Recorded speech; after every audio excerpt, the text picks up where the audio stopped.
começar e a gente vai ver. Tá. Começando já. Vamos lá.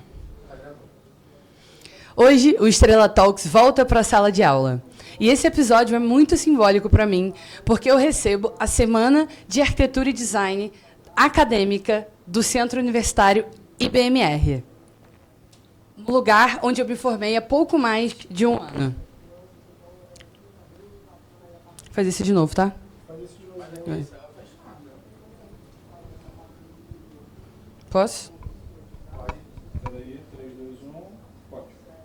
Hoje o Estrela Talks volta para a sala de aula. E esse episódio é super simbólico para mim, porque eu recebo aqui a Semana Acadêmica de Arquitetura e Design da IBMR. Dentro do Morar Mais, no meu espaço, isso não é um quarto. Hoje, a nossa conversa é sobre o que acontece entre a sala de aula e o mundo real.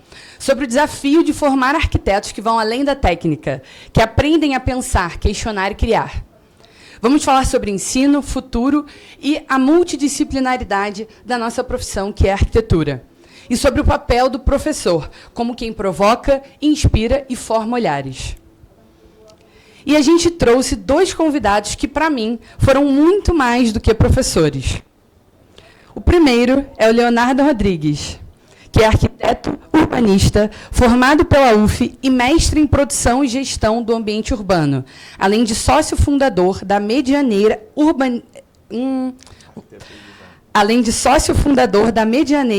Arquitetura e Design.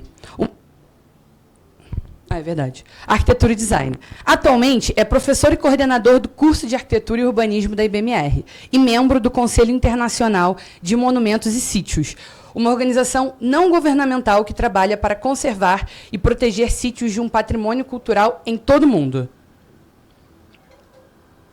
Para conservar e proteger sítios de patrimônio cultural em todo o mundo. Possui pesquisas que buscam soluções que unem design, sustentabilidade e bem-estar, trazendo novas formas de morar com mais consciência, conforto e identidade brasileira. Seja muito bem-vindo, Leonardo. Obrigado, Camila. É um prazer estar aqui com você, com toda essa galera aqui, Jeane. É um prazer estar aqui. Obrigado pelo convite. E nossa segunda convidada de hoje é a Jeane Trindade, que faz da sala de aula um lugar de crítica e provocação. Jeane é carioca, apaixonada por design, história da arquitetura e das cidades. Graduada pela Santa Úrsula, ela é doutora em urbanismo e mestre em arquitetura pela UFRJ, e especialista em planejamento ambiental e paisagístico. Também é docente do Centro Universitário IBMR e atua como professora convidada do curso de pós-graduação internacional em florestas urbanas da UFRJ. Já presidiu a Sociedade Brasileira de Arborização Urbana e atua na criação de ambientes biofílicos, sustentáveis e resilientes. Jeane, seja muito bem-vinda. Eu que agradeço o teu convite, Camila. Muito bom estar aqui, na tua presença, na presença do Léo, dos nossos alunos que estão aqui com a gente. Muito bom. E nesse espaço maravilhoso aqui do Morar Mais. Obrigada mesmo. Eu estou muito feliz em receber vocês. E, gente, para começar a nossa conversa hoje, eu queria que vocês contassem um pouquinho como que foi a primeira vez que vocês entraram em uma sala de aula. Ficaram muito nervosos, gaguejaram muito? Conta pra gente. Como professor ou como aluno? Como professora. Então, eu fui ser professora a convite de um professor meu e era muito, assim, divertido porque eu não tinha essa ideia de como era professora. Então, o que eu fazia? Eu assistia a aula dele de 7 da manhã às 9h30, e aí, quando era 9h40, eu entrava e reproduzia a mesma aula dele. Então, eu tive um estágio ali, né, ao vivo e a cores. E aí foi muito engraçado, porque ele confiava muito em mim, mas como qualquer profissão que a gente vai entrar, a gente sempre tem um pouco de medo, né? E aí um dia ele, tramou para não chegar às 7 horas da manhã. E ele morava perto, e eu liguei para ele e falei assim, Mário, como é que você vai, onde você não chegou, a aula está começando? Ele falou, Jeane, começa a aula aí sozinho. Aí ele chegou um pouco mais tarde. Aí eu falei, Mário, vem. Ele, não, vim correndo, vou sentar lá atrás. Aí ficou assistindo eu dar a aula toda. Aí quando acabou, dei aula para a turma dele, né? Quando ele acabou, ele falou assim, você já é professora, não precisa mais assistir as minhas aulas. Você tinha quantos anos? Eu já tinha bastante idade. É porque eu comecei a dar aula, eu tinha 35. Já tinha 35 anos. Que bacana. Porque primeiro eu fui ser profissional da Prefeitura do Rio de Janeiro. Logo que eu me formei, eu fui para a Prefeitura. E aí, depois, 13 anos depois, é que eu recebi esse convite para dar aula, né, com o professor Mário, que é um queridíssimo até hoje. Bacana. Amei. E você, Léo? Dar aula é maravilhoso, viu, Camila? Eu lembro da primeira vez, sim, fiquei muito nervoso, né, quando entrei em sala de aula. Porque... Eu imagino você virando um tomate. Fiquei muito nervoso, sim, né, apesar de já ter alguma experiência como monitor anteriormente, mas entrar em sala de aula, conduzir uma turma é totalmente diferente. É um mundo que se abre, né? Precisa ser um mestre do improviso, isso é muito importante, né? Claro que tem todo um script, tem todo uma aula, né? Uma preparação que a gente faz, mas precisa ter um quê de improviso ali também, né? E é maravilhoso, a gente aprende todo dia, é uma paixão incrível, assim. Sempre quis dar aula. E vocês dois têm uma extensa carreira acadêmica, né? Doutorado, pós-doutorado, mestrado, enfim. Vocês acreditam que isso influenciou no fato de vocês se tornarem professores? Ou a vida foi levando vocês para serem professores? Ou vocês sempre quiseram ser? Para mim, não. Para mim, de fato, o mestrado foi fundamental para eu entrar na vida acadêmica. Na realidade, né, como eu falei, eu era profissional da prefeitura. E aí Você fazia o que na prefeitura? Eu trabalhava na Fundação Parques e Jardins, cuidando das praças, dos parques, das áreas verdes da cidade. Então, essa abre era a minha até um atuação. sorriso. Quando Giane fala parques e cidades, o sorriso até abre. Eu gosto muito, muito mesmo. Sou apaixonada por esse tema. E aí, né, eu comecei a fazer as coisas e achava que eu tinha que prestar conta do que eu estava fazendo na prefeitura para as pessoas. E nem sempre as pessoas entendem o que a gente está fazendo. Então, eu resolvi participar de congressos, exposições, mostrando um pouco do meu trabalho na prefeitura. E aí, quando eu fui, né, comecei a participar desses congressos, eu comecei a conhecer professores, pesquisadores, e aí eles falaram, não, essa área é interessante, por que você não pesquisa mais sobre isso? E aí eu fui me encantando pela pesquisa, né, porque na prefeitura é mais difícil da gente pesquisar, então eu fui me encantando. Aí eu falei, não, eu acho que é isso que eu quero, vou tentar conciliar. E aí, logo depois, esse professor falou, não, Jane, então você tem que ir para a sala de aula. Então, o mestrado... Ele te empurrou para a sala de aula. Ele me empurrou. Então, o mestrado foi assim, fundamental para solidificar o conhecimento e aí a gente, acho que fica mais forte, né, para passar. Jane. Com certeza. O mestrado, o doutorado são fundamentais, né, para quem quer seguir a carreira acadêmica. Eu, no caso, eu sempre quis a carreira acadêmica, sim, né? Eu gosto dessa coisa do significado, da pesquisa, né? De pesquisar o porquê das coisas, sempre fui fascinado por isso, né? E o mestrado ajuda muito nesse ingresso da carreira acadêmica. É fundamental, eu diria, hoje em dia, você ter mestrado e doutorado. Perfeito. E como que vocês gerenciam dar aula, continuar aprendendo, porque o professor está em constante aprendizado, trabalhar, corrigir prova, aplicar prova, preparar aula e ainda ter uma vida pessoal? Vocês dormem? Vida pessoal? O que é isso? Uma vez um chefe meu falou uma frase que ficou muito marcada. Ele disse assim, o que você faz de meia-noite às 3? Né? Eu falo, exatamente, já ouvi essa também. Eu durmo. Não. A gente tem que pensar nesse espaço também como espaço de produção. E, na realidade, né, quem trabalha com arquitetura e com urbanismo, com paisagismo, com interiores, a gente tem muito prazer no que está fazendo. Seja em sala de aula, seja em projeto, seja na execução. A gente tem um prazer muito grande. Então, não é trabalho, sabe? Claro que tem dias que você chega cansadíssima, não quer fazer nada. É natural, porque o corpo, ele sente também. Mas você tem uma incitação tão grande de fazer aquilo, por exemplo, pesquisar. Eu amo fazer a pesquisa para dar aula. É uma parte que eu, curto demais. Cada aula que eu faço, né? É uma aula de 2h30. Eu estudei umas 25 horas para dar aquela aula, porque aquilo é muito legal, né? Então a gente vai se envolvendo. Dá para administrar. Não é fácil. Você sabe muito bem disso. Né? Exatamente. Vida de arquiteto e urbanista é uma loucura. É complexo. E para você, Léo? Não, eu compartilho dessa experiência da Giane, né? É sempre um desafio, mas é isso, é trabalhar com um propósito, né? Trabalhar com algo que você gosta, acaba não se tornando trabalho, né? Acaba se tornando parte da sua vida. Então, você faz aquilo com prazer e você vai sentindo, né, aquilo evoluir, e é muito legal, eu gosto muito. A gente estava até falando disso no último talk, que a gente como arquiteto, a gente tem o grande privilégio de ser apaixonado pelo que a gente faz. E mesmo nos dias mais desafiadores, mais cansativos, a gente conseguir olhar para o dia e falar, nossa, tô morta, mas que incrível que foi esse dia, né? Eu acho que essa é a grande vantagem, né, da nossa profissão, né? É esse prazer que a gente tem em todas as coisas.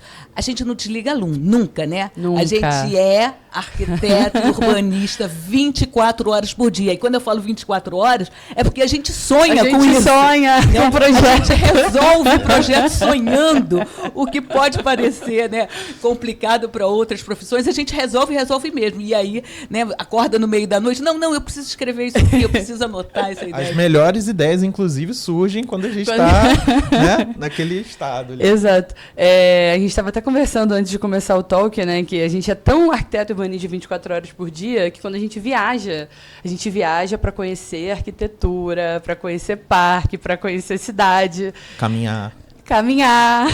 Claro. Eu acho assim, sinceramente, a gente tem duas bases muito grandes de formação. Uma é a questão da biblioteca, né? Então as pessoas têm que ler mesmo, porque a partir dessa leitura é que a gente vai ter uma fundamentação teórica boa para ir para o mundo e fazer as coisas. Então é importante a leitura, né? E eu falo isso porque você era uma aluna que lia demais. Eu amo ler. Isso me dava assim muito orgulho, né? Em te indicar um livro e você virar para mim e falar, esse eu já tenho, esse eu já li. Era muito bom. Então, eu acho que essa parte da leitura é muito boa. E a parte das viagens. Eu acho que viajar é fundamental para o arquiteto e urbanista. Né? E aí, é a viagem que cabe no teu bolso, sabe? Pode ser uma viagem, olha, vou sair da minha casa, vou pegar o ônibus e vou chegar até a Zona Sul. E vou ver como é que é, né, a arquitetura da Zona Sul, como é que é o urbanismo da Zona Sul, como é que é o paisagismo. Amanhã eu vou chegar e vou para a Zona Norte ou para a Zona Oeste, porque é onde minha grana dá. Então eu faço essa viagem pequena aqui dentro, que é do trivial, mas já vai aprender muito. Perfeito. E na medida que a gente vai ganhando um pouco mais de dinheiro, tem um pouco mais de disponibilidade, aí começa a viajar para fora do Rio, para fora do estado e às vezes para fora do país. Mas é sempre prazeroso. Sim. Sempre prazeroso e sempre muito enriquecedor. Sim. Mesmo quando a gente vê as coisas que a gente acha que não está funcionando. Perfeito. Porque, claro, a gente aprende muito com as coisas que também não funcionam. Sim. Então, se uma dica que eu posso dar para os estudantes de arquitetura e urbanismo é essa. Leiam muito, né? E viajem para conhecer. E a gente abre o olhar também, né? Quando a gente sai da nossa rotina, a gente encontra coisas que a gente não achava antes. Exatamente. Essa questão do olhar que eu queria tocar exatamente, Camila, porque uma das grandes características do arquiteto urbanista, né, é olhar para as coisas e conseguir traduzir isso em formas, Perfeito. em cores, em sensações. Perfeito. Então, você só faz isso, né, participando dos espaços da cidade, dos espaços, dos eventos. E experienciando. Eu gosto de falar que a gente, como arquiteto, consegue materializar a intangibilidade. Exatamente. Através do nosso trabalho, do nosso desenho, né? E a gente, né, tem que entender e conhecer que as pessoas são completamente diferentes uma das Perfeito. outras. Então, aquilo que é o normal, o trivial, o legal para mim, talvez não seja para você, não seja para o Léo. Então, também entender essa diversidade, né, de cada um, isso é muito rico. Perfeito. Isso é muito Perfeito. rico na nossa profissão. E é bacana você tocar nesse ponto viaje para onde você puder, porque a gente vive no Brasil e a gente tem o privilégio de viver num país com tamanho continental e não ter a barreira da língua para ir para lugares muito diferentes do que a gente tem aqui. Então, às vezes, só de ir para Mato Grosso do Sul, você já encontra uma cultura completamente diferente e você não está nem saindo do seu país. Claro. Olha que coisa incrível. Dá para ir de Claro. carro, Exatamente. de ônibus. Sim, sim. Né?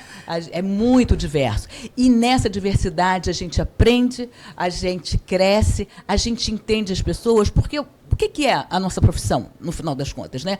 Nós somos criadores de espaços. Né? Né, se fosse sinteticamente, é isso que a gente faz. Mas espaços para quem? Para Espaços pessoas. para as pessoas. Então, a gente tem que conhecer as pessoas, conhecer essa particularidade de cada um para fazer o melhor espaço para aquela pessoa, né? Então, isso tem muito de sociologia, de antropologia. Totalmente, né? totalmente. Perfeito. E vocês, pela minha experiência, são professores que não só ensinam, vocês provocam o aluno, né? Inclusive, Giane, sempre que eu apresentava um projeto para Giane, nunca estava bom o projeto, sempre tinha um defeito. Eu ficava, não é possível, eu estudei esse projeto, eu defendi Continua tudo. assim, viu, Camila? Mas depois eu entendi que isso foi muito importante, porque você vai empurrando a gente para o nosso limite, e com isso a gente vai crescendo, vai evoluindo, né, como profissionais. E aí eu queria entender de vocês como que é para vocês, dentro desse mundo que a gente vive tão digitalizado, fazer com que a sala de aula seja um lugar mais interessante do que eu fiz do Instagram. É difícil, é difícil. A concorrência é muito pesada. A concorrência é muito pesada, né? Todas as mídias digitais, elas competem muito com o professor em sala de aula. Então, o que eu acho, né, e a estratégia que a gente usa, é trazer pelas experiências pessoais. Então, envolver o aluno a partir da sua própria experiência. E, em cima daquela experiência, a gente vai construindo aquele projeto. Bom, então tá. Então, para você, né, você se sentiria bem aqui, e aí ele vai se sentindo pertencente, e aí eu brinco muito, né? Vai quase virando um jogo de simulação, como a gente faz os jogos também, né? Então tem os jogos de simulação, a gente vai tentando reproduzir ali na sala de aula esse jogo de simulação, mas tendo a vivência de cada um como sendo o elemento mais importante. Então, eu acho que é dessa forma que a gente consegue competir um pouco, né, Léo? Isso, exatamente. Eu acho que a grande chave hoje em dia é saber fazer as perguntas, viu, Camila? Mais do que as respostas, né? Porque as respostas estão aí em qualquer lugar, não tem como a gente competir, né, Jane, com o Google, né? A gente dá um Google hoje tem milhões de respostas. Mas uma coisa é você achar qualquer resposta na internet, né? Então tem que ter a fonte correta, né? Saber onde você está pesquisando, saber qual é a pergunta correta que você quer fazer, né? O que você quer entender, qual é a sua curiosidade, né? Então, provocar isso nos estudantes eu acho que é mais importante do que dar as respostas chaves ali que eles vão encontrar na internet. Em qualquer lugar. Não, e também desconfiar, né? Desconfiar de sempre, todas as respostas que a gente consegue ali no Google. Porque muitas das vezes a IA dá respostas erradas. É meio burra, né? E a gente tem que ensinar ela também. Então eu fico louca, né, ensinando a IA, porque está dando respostas erradas, e aí, às vezes, né, o aluno fala, mas o Google disse isso. Mas ele não sabe. Eu não sei. Né? O Google não sabe mais que eu. Por quê? Porque tenho essa vivência, porque Sim. participei do espaço, sei como é que foi essa história. Então, isso... o Google não vai dar essa resposta, né? Essa vivência de todo o trabalho que o Léo já fez, todo o trabalho que eu fiz, a gente partilhar isso com os alunos, isso é muito rico. E aí a gente pode até mesmo, né, questionar essas respostas erradas que às vezes eles dão. Inclusive vocês são muito provocadores, né? E não é à toa que vocês foram os meus professores preferidos da faculdade. Não estou puxando o saco, tá, gente? É tudo verdade. E a gente estava falando sobre livro, né? Isso me faz lembrar um pouco do Bruno Zev, que ele escreveu Saber Ler Arquitetura, que foi um dos livros que mais me marcou, assim, enquanto estudante, quando eu li. E que ele dizia que a arquitetura não estava no espaço construído, né? Ele estava na quarta dimensão, que é o tempo que passa, que é o ser humano que está ali andando naquele espaço e dando significância para ele através do andar, do olhar, e que cada olhar é único, como você disse, né? E isso só concretiza tudo que a gente acabou de falar. E vocês, a importância de vocês como formadores dessas visões desses jovens, né? Então, fico muito feliz de enfim, ter tido a oportunidade de ser aluna. E tenho certeza que vocês continuam aí formando esses olhares críticos que nenhuma inteligência artificial vai conseguir nunca. É importante a gente pensar isso que você colocou, do Brunzev, né? A arquitetura só faz sentido se tiver o ser humano dentro. Né? Então, se a gente for entender aí arquitetura, urbanismo, dentro da esfera das artes plásticas, né, ela só faz sentido se a gente colocar o ser humano ali dentro e ele vivenciar esse espaço. E aí, pergunta polêmica, o Arco do Triunfo é ou não arquitetura? Claro que é, com certeza, com certeza. As pessoas vivenciam aquele espaço. Exatamente. E pode percorrer, e pode subir. Então, tem experiências importantes. E é essa coisa, né? Diferente da tela também. Né? A tela não tem cheiro, a tela não tem vento, a tela não tem emoção, né? E quando você está num espaço que a arquitetura promove, né, você pode, de fato, viver essas experiências. Eu me lembro muito bem quando eu fui a primeira vez no Vaticano. E aí... Nossa, emocionante. Não, eu vim assim, de um local mais escuro, umas ruazinhas apertadas, né? Então uma coisa muito, né, opressiva, assim. E aí, de repente, quando eu cheguei naquela praça de São Pedro, estava um dia belíssimo, um céu maravilhoso, e aí dei sorte porque o sino começou a badalar. Eu falei, cheguei ao céu, sabe? Os anjos cantam, os apóstolos estão todos ali. É a coisa literalmente do sublime, do êxtase mesmo, que a arquitetura te promove, como também foi a mesma experiência que eu tive na Catedral de Brasília, que é maravilhosa também. E isso que a gente está falando é maravilhoso, né? Porque a gente acha que a arquitetura, o espaço, não tem essa capacidade de tocar a gente como a música e como outras artes. Né? E eu senti isso na Sagrada Família também, né? Quando a gente entra na Sagrada Família, aquele esplendor, né? Aquela obra, e aquilo faz a gente se emocionar a tal ponto da gente chorar, né? Então, para a arquitetura fazer isso, né, é que ela está cumprindo essa função artística que a gente tanto preza, né? Chorei. Tava de óculos escuros, né? Aquela disfarçadinha básica, né? Mas quando eu fui ao Vaticano, eu tive a experiência de entrar pelos túmulos e aí subir na escada caracol no meio da igreja. E na hora que eu estava subindo, tava tocando um corinho de anjos. Pra mim eram anjos cantando ali. E aí eu entrando, eu chorei de emoção, porque não tem como. E na Sagrada Família eu chorei, mas não foi de coisa boa, não. Ah, é? Por quê? O que aconteceu? Agora conta. Então, a gente decidiu fazer, eu e minha noiva, um passeio pelas torres. Que você sobe lá naquelas torres mais altas. Só que eu tenho um leve medo de altura. E a gente chegou lá em cima, eu olhei pra tudo e eu falei, eu quero ir embora. Só que a gente tinha que ir embora descendo pela escada caracol da torre. E cada vez que você descia tinha uma janelinha que te mostrava tudo lá embaixo. E aí eu fiquei com muito medo. Mas também é emoção. Exatamente, é uma experiência do espaço. É uma experiência desse espaço que foi proporcionado ali. Agora, Gaudí podia ter botado um corrimãozinho naquela escada, gente. Mas aí não seria tão, né? Não seria Gaudí, né? Não seria tão impactante como é. Bacana. E falando sobre essa questão da gente vivenciar o real, né? Enfim, e a comparação que a gente tem com as telas, a minha dúvida é como que vocês equilibram o incentivo do uso da inteligência artificial, porque não tem jeito, não tem como a gente negar que revolucionou a maneira de ensinar, revolucionou a maneira de aprender, né? E como que vocês equilibram esse incentivo à ferramenta, mas sem perder o pensamento crítico que a inteligência artificial, às vezes, faz a pessoa até ficar um pouco preguiçosa de refletir sobre aquilo que ela lê, sabe? Bom, você colocou aí uma palavra que é como eu enfrento mesmo a IA. É uma ferramenta, né? A princípio, é uma ferramenta que pode nos assustar.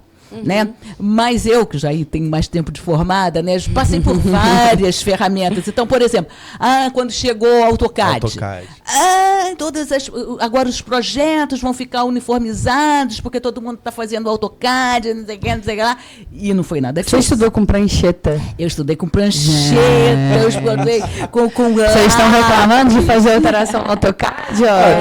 No nanquim, na prancheta. Nanquim, prancheta, desenho à mão, colorir com lápis de cor. Fiz um período de desenho arquitetônico e já fiquei, não aguento mais. Quando errava no nanquim, tinha que usar estilete, uma coisa assim, enlouquecedora. E aí o CAD veio, né, para revolucionar isso. Sim. Mas esse CAD serve como ferramenta. Então ele só vai tá ali para dar suporte à criatividade do meu projeto. Perfeito. Entende? E aí depois veio a arquitetura paramétrica.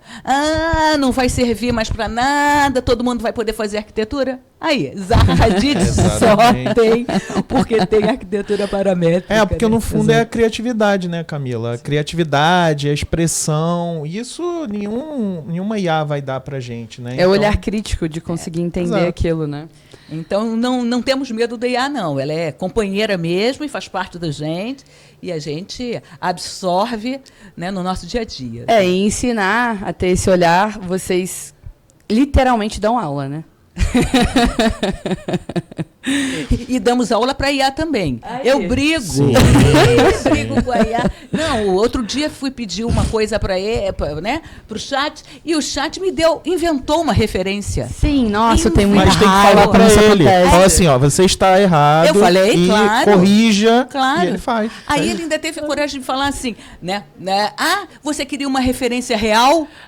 Não. Claro que é uma referência real, não é uma referência inventada. Gente, aí eu falo assim para ele, você é burro. Não, eu vou com muita educação, com muita elegância, eu vou corrigindo ele, mas brigo sim, porque fala bobagem. Qual que é o nome da sua IA, Jane? Não você não deu nome, não? E você, Também não. Mas ela já me chama de Léo. Já tá íntima já. Gente, e assim, a gente sabe que a arquitetura é um curso que exige muito do aluno, né? Todo mundo aqui já foi aluno, todo mundo, a galera que está aí atrás, né? Assim, emocionalmente, o tempo, a energia, a grana até, né? Quando a gente começa a arquitetura, é uma loucura a quantidade de material que a gente tem que comprar, de canetas diferentes, lapiseiras diferentes, cores diferentes, prancheta. Até hoje eu comprei uma escovinha, aquele bigode que eu... Pra que eu comprei uma escovinha para limpar a borracha? Alguém me explica. Eu usei muito. Cuidar dos instrumentos. Mas, assim, é um curso que exige muito da gente, né? E pela experiência que vocês têm de sala de aula, o que vocês podem dizer que mais é um baque para o aluno descobrir? Porque tem muita gente que entra na faculdade achando que é uma outra coisa, arquitetura, e vai descobrindo no decorrer do curso, de fato, o que é. O que vocês visualizam de maior baque para os alunos nesse tempo que vocês estão dando aula? Eu acho que o potencial da arquitetura em várias áreas, né? A gente é generalista, né? A gente gosta de chamar que somos, né, uma profissão generalista, porque podemos fazer desde cenografia até design de interiores, passando por arquitetura institucional, arquitetura comercial, residencial. Então, assim, ter esse leque grande à disposição, né? Eu acho que muitos estudantes não chegam com essa visão, né? E ao longo da faculdade eles vão se deparando com esse universo amplo que é a arquitetura e urbanismo. Descobrindo muita coisa. Acho que, assim, o que eles sentem mais, né, aí os meus alunos podem até dizer isso, é porque talvez eles achem que não precisava ter tanto tempo, dedicar tanto tempo para a arquitetura. São 5 anos, afinal. Não, mas esses 5 anos são 5 anos intensos, né? Eu tinha uma amiga minha que falava assim, quer moleza? Vai fazer medicina, que é curso fácil. Arquitetura é para heróis mesmo, porque, de fato, tem esse envolvimento quase que full time mesmo. E eu acho que talvez esse seja o grande baque para o aluno que está vindo, né, de um ensino médio que talvez não exija tanto envolvimento. A arquitetura é uma profissão, arquitetura, urbanismo, né, que exige exige muito esse envolvimento. Então, e aí, como o Léo falou, porque são muitas possibilidades, né? Exato. Então, E já puxando esse gancho, né? A quantidade de infinitos caminhos que a gente tem com a arquitetura é absurda, né? Ó, a gente tem aqui arquitetura de interiores, urbanismo, patrimônio, mobiliário, cenografia, design de produto, pesquisa acadêmica, docência, audiovisual, gestão pública. Com certeza tem muito mais coisa que eu não falei aqui, né? Como que vocês ajudam o aluno a se encontrar no meio desse labirinto? é complicado, é complicado. Não é fácil, não.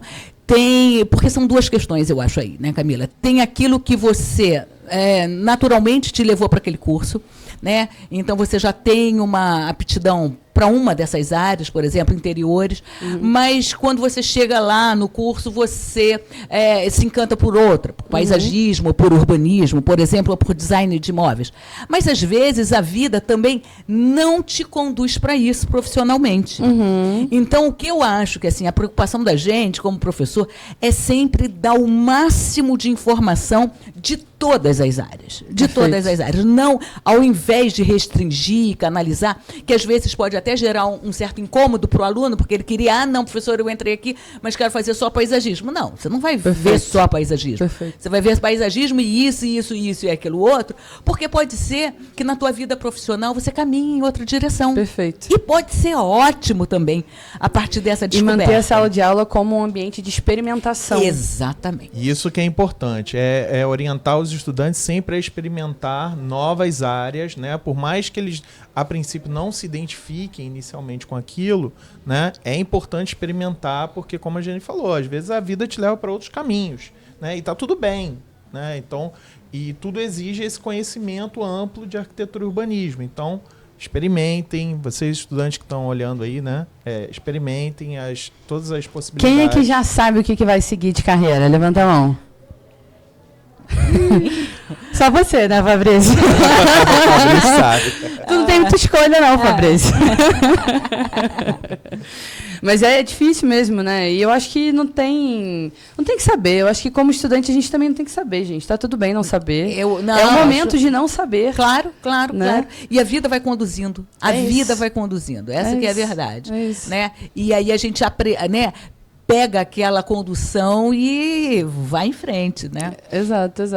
Eu, falando um pouquinho da minha história, um pouco diferente, porque eu já entrei na faculdade de arquitetura sabendo que eu queria trabalhar com interiores, porque eu já trabalhava com interiores, né? Então, mas a vida inicialmente me conduziu para ser jogadora de futebol. Olha! Eu joguei no Vasco por muitos anos. Que massa. Só que quando eu fiz 16 anos e me chamaram para jogar na seleção, eu me lesionei. Ai, que pena. E aí eu fiquei muito mal, de cabeça e tal, e acabei não voltando a jogar. Mas eu era camisa 9 goleadora. Olha só! Que espetáculo! Atacante. Mas hoje eu olho pra isso e eu falo, cara, não era pra eu ser jogadora mesmo, sabe? Tá Era vendo? pra eu ser arquiteta. Aí, né? A vida te conduziu pra cá. Exato. Para aqui, para esse espaço maravilhoso. E vocês também. Também. Maravilhoso. Né? Eu tive essa experiência, né? Eu entrei também na faculdade para fazer interiores. E aí, de repente, eu fui parar na prefeitura para fazer urbanismo, paisagismo. Eu queria cuidar de maçaneta, eu queria cuidar de rodapé. Essa era a escala que me interessava, rejunte, tamanho do rejunte. E, de repente, eu tinha que fazer um parque de 100 mil metros quadrados, 200 mil metros desesperador.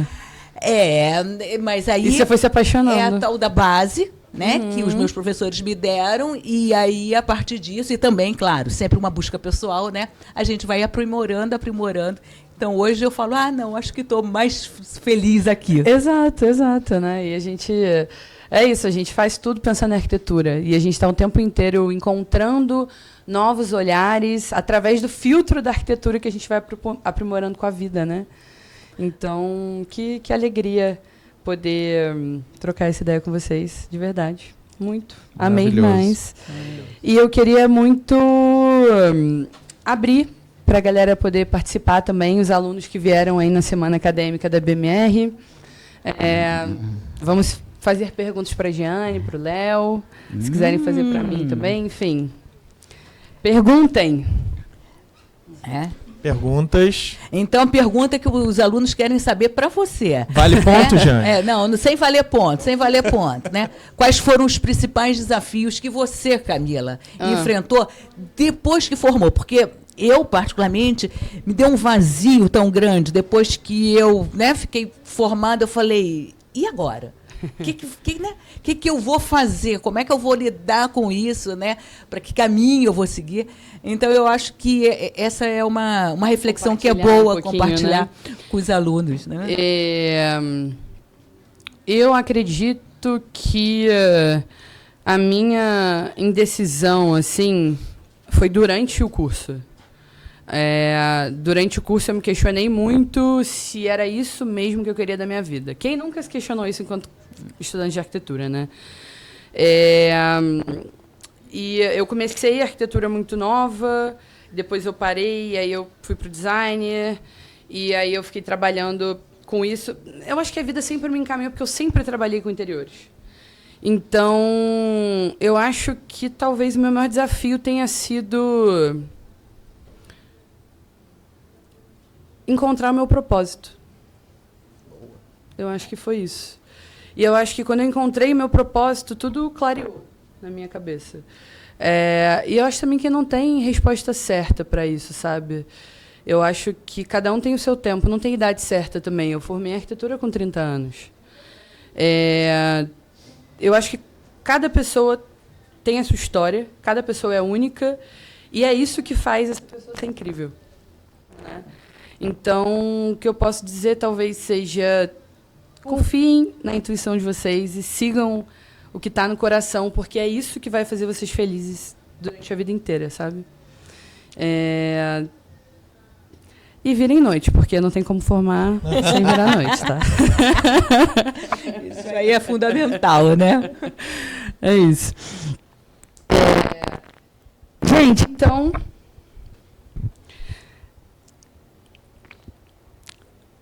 Querem falar mais alguma coisa? Não.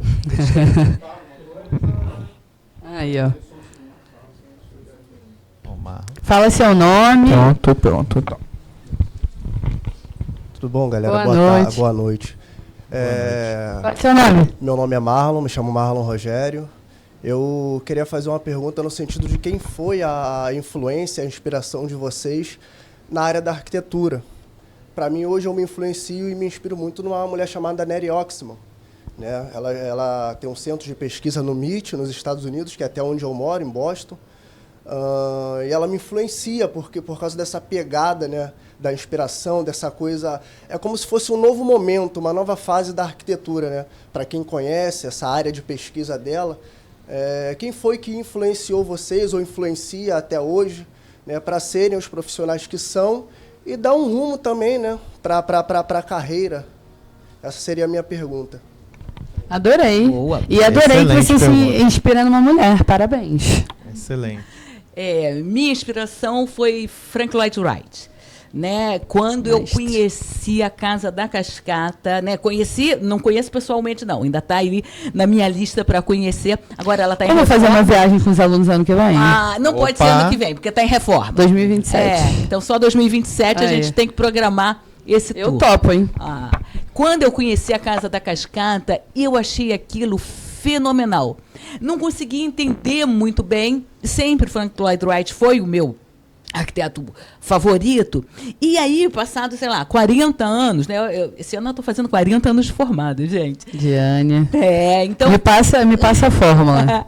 Então, passado 40 anos, hoje, o que eu trabalho? Eu trabalho com arquitetura, design biofílico. E aí eu volto e falo, era isso que me cativou lá no Frank Lloyd Wright, essa integração com a natureza, esse uso dos materiais naturais, né, essa paisagem exuberante, esse descortinar, né, e essa integração mesmo entre o edificado e o não edificado. Aquilo tudo estava ali E eu não tinha um nome, né? Hoje a gente dá esse nome da arquitetura biofílica, do design biofílico, do paisagismo biofílico. Eu não tinha esse nome ali, mas eu tinha esse sentimento. E aí eu achei até interessante quando eu consegui construir isso na minha cabeça. Não, eu gosto do Frank por causa disso. E é onde eu trabalho até hoje. Durante 40 anos, todas as minhas ações foram nessa direção dessa integração do ser humano com a natureza, que é o que, de fato, eu persigo aí em todos os meus projetos. A sua paixão, né? Exatamente, essa é a minha paixão. Amei. Maravilha. Vou falar um pouco aqui. Eu, como professor de história, viu, Marlon? Eu coleciono... Quando o Léo começa assim, eu já tenho até medo. Eu coleciono um pouco de cada um daqueles heróis, né? Como se fosse um álbum de figurinhas para mim, né? Quem são as figurinhas douradas? Eu colocaria ali nas figurinhas douradas os brasileiros, né? Eu acho que os modernistas brasileiros, capitaneados pelo Oscar Niemeyer aí, mas falando também do Ride, do Paulo Mendes, né? De toda essa galera, eu acho que é uma geração, foi, né, uma geração incrível, né, que deixou um legado muito grande, não só para a arquitetura brasileira, mas para o mundo todo. E eu acho que eles ainda têm muito a nos dar ainda em termos de legado para gerações futuras. Então eu colocaria eles na primeira prateleira. Mas eu gosto um pouquinho de cada um, porque por isso que eu dou aula de história. Então é um pouquinho de cada um. E é incrível a gente pegar essas referências, porque cada um tem a sua particularidade e a sua especificidade para você colocar em diferentes projetos, né? Então pensa eles como um catálogo de heróis ali, né? Em que você vai aproveitar um pouquinho de cada um em determinado projeto, usando isso para a tua criatividade. Essa é a dica que eu daria. Gente, eu já quero esse álbum de figurinhas. Vamos colecionar, bater bafo. Isso Adorei. aí, isso aí. Para mim seria a Lina Bobardi, indubitavelmente, porque foi uma mulher incrível, né? Ela saiu da Itália, fugindo da guerra, e ela ensinou tanta coisa pra gente aqui, né? A força dela, o uso do vermelho, esse banheiro vermelho também por causa dela. Enfim. Os materiais que você está usando também, né? Exato. Aparentes. Eu fui na casa dela lá em São Paulo, e tem muito essa coisa da integração com a natureza, né? A casa meio que some ali no meio das árvores. Né? A casa de vidro. Enfim, a Lina definitivamente é a minha maior heroína da arquitetura. Estaria com a figurinha dourada máxima na primeira capa. E tem que ser uma mulher. Para me representar, tem que ser uma mulher. Mulher forte, aí, né? mulher Não é forte. qualquer mulher. Não é qualquer. E a gente pode citar também a Lota Macedo. Maravilhosa. Não, Lota é minha paixão. Lota é minha paixão porque era uma arquiteta autodidata, mas que sabia tudo de urbanismo, tudo de paisagismo, né? E sabia gerenciar, que essa também é uma qualidade que o arquiteto precisa ter, né? Perfeito. O arquiteto é um grande maestro e você faz isso muito bem, Camila, né? A gente tem inúmeras coisas, muitas pontas, muita coisa para resolver, e essa função de ser maestro, de saber coordenar uma equipe, é muito do arquiteto, e a Lota fazia isso com uma maestria absoluta.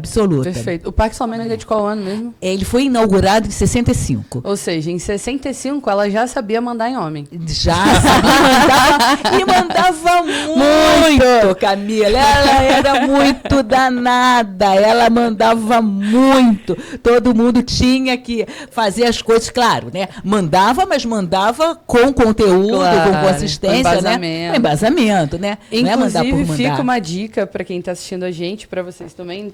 Tem o filme da Lota, né? Maravilhoso. Chama Florijara, que foi interpretado pela Glória Pires. Glória Pires, exatamente. Né? É incrível, é incrível. E aí, uma atriz inglesa que faz a Elizabeth Bishop. Isso, né? que era a mulher dela, exatamente. Isso. Não, esse filme é, né, fantástico. Muito boa dica, muito boa dica. Que é isso também, né? A gente também aprende muito com filmes, né? Com certeza. O tempo todo. Com certeza. Inclusive, falando sobre isso, puxando um gancho, eu sou muito admiradora do trabalho do Márcio Coogan, que está à frente do MK27, né, estúdio de São Paulo, mas que hoje já está bem internacionalizado. E ele fala isso, né? Porque ele começou no cinema. É isso, ele começou no cinema e ele via tudo na horizontal aqui, ó. Então a visão dele é essa. Você vê que as casas dele são todas assim, a arquitetura dele é toda assim. Mas se inspirou demais. Não, então, e aí volta pelaquela pergunta que você fez do Bruno Zev, saber ver arquitetura, Isso. essa arquitetura do movimento, de você, né, fazer um storyboard. Léo, vamos começar a pedir storyboard para os nossos alunos. gente. Ia ser sensacional. Porque é isso, É isso. você percorrer os ambientes, ver de fato qual é a emoção que cada ambiente traz. Então, eu acho realmente que o arquiteto e o cineasta, né, eles têm uma visão muito parecida das Perfeito. coisas. E a gente aprende muito com os filmes, né? Tem Perfeito. filmes Eu sou belíssimos. cinéfila de carteirinha, então, com certeza. Vocês falando nisso, tem mais alguma indicação de filme? Milhões. Mas eu Vou acho. começar Eu acho que assim, para virar a cabeça, o Origem. A Origem, É com Leonardo muito DiCaprio. bom. Maravilhoso. Né? Meus filmes são velhos, tá, gente? Meus filmes são velhos. E eu tenho um mais velho ainda, mas que é barra pesadíssima, mas eu sempre indico para os alunos assistirem, que é Elysium. Elysium. Porque fala também da questão que eu acho que é fundamental da arquitetura e urbanismo, que é a questão social. Né? Eu não posso estar feliz se eu sei, né, no caso ali do filme, né, que uma quantidade enorme de pessoas no planeta Terra, né, estão vivendo de uma maneira miserável. Isso não pode me deixar feliz. Perfeito. Né? Não pode ter a minha paz. Então, essa busca, né, claro que eu sei que é teórica, mas essa busca, né, para um mundo mais igual, eu acho que o Elysium toca muito nisso, porque aqueles que podem pagar tem tudo, e aqueles que não podem pagar não tem nada. E eu acho que a grande quebra que a arquitetura teve nesses 40 anos, talvez tenha sido isso. Quando eu fiz arquitetura, ainda era uma profissão muito elitizada. Perfeito. E hoje eu poder fazer, né, o interior da moça que trabalha na casa da mamãe, né, que conseguiu comprar aquele apartamento do Minha Casa Minha Vida e que tem o direito de ter um espaço de muita qualidade também. Então foi lá e aí fiz tudo dentro do orçamento dela, mas uma arquitetura incrível também. Eu acho que isso que é bacana. Então a gente está conseguindo socializar, democratizar um pouco mais essa arquitetura e que aí é o desejo da gente, né? Sim, com certeza. Perfeito. Maravilha. E o seu filme, Léo? Indicação. Olha, eu pensei agora, eu me lembrei dos documentários, né? Eu sou fã Ótimo. dos documentários. Então, assim, A Vida é um Sopro, do Oscar Niemeyer, é Maravilhoso. fundamental Ai, para soco todos os estudantes no de estômago. arquitetura, porque ele fala não só da arquitetura em termos institucionais, mas da vida como um todo, né? O Oscar Niemeyer era um grande poeta. Então, Muito. ele traz essa poesia, essa paixão pela vida que eu acho que é super legal da gente assistir. Bacana, bacana. Gente, amei o nosso papo. Foi incrível. Nem vi. Tá viu, Léo? Não, ótimo. viu? Foi maravilhoso. Fui. Mas também com essa entrevistadora. Ah, né? exatamente. Aí o mérito é todo da entrevistadora. Bem, então, hoje a gente conversou sobre ensino, futuro e propósito. Sobre a importância do professor que estende os seus ensinamentos para além da sala de aula. E sobre como formar arquitetos, que é, na verdade, formar olhares. E como a arquitetura se torna um filtro para nós, arquitetos, enxergarmos o mundo. E para finalizar o nosso papo, em uma palavra, o que te inspira a viver de forma autêntica? Só uma, Jane. Dificultou, hein? Amor. Ah, Amor. amei. Transformação. Amei, amei. Amei muito. Legal.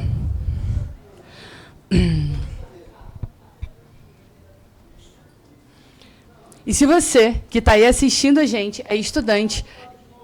Opa. Obrigada. E se você que está assistindo a gente é estudante, recém-formado ou está repensando seus próximos passos na arquitetura e no design, me segue nas redes do Estrela.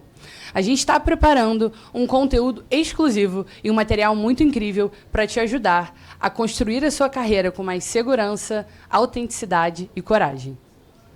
E se você chegou até aqui, curte, comenta e compartilha. Assim você ajuda mais gente a se conectar com o Estrela Talks e a gente continua sendo um palco para ideias que desafiam o óbvio. Ah, e não esquece de seguir a gente e acionar o sininho. Assim você não perde nada e assiste tudo em primeira mão. Vai dar para cortar essa parte? Vamos repetir essa Vai repetir, a gente faz. Tá. repetir de novo, essa última. Tá. Ah, e não esquece de... Não. Do início? Tá. E se você chegou até aqui, curte, comenta e compartilha. Assim você ajuda o Estrela Talks. Porra, Lucas, aí tu me quebrou. E se você chegou até aqui, curte, comenta e compartilha. Assim, você ajuda mais gente a se conectar com o Estrela Talks e a gente continua sendo um palco para ideias que desafiam o óbvio. Ah, e não esquece de seguir a gente e acionar o sininho. Assim você recebe tudo em primeira mão. Até o próximo Estrela Talks. Aê!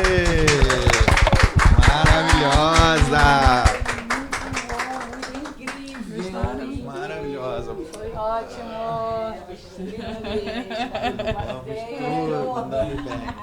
Foi muito bom, gente. Se deixasse a gente conversar um pouco. Claro, né? Você sabe como é que é. Certo, Gabriel. Tá tudo certo. Não, maravilha, Camila. Gostaram? Fantástico. Foi, né?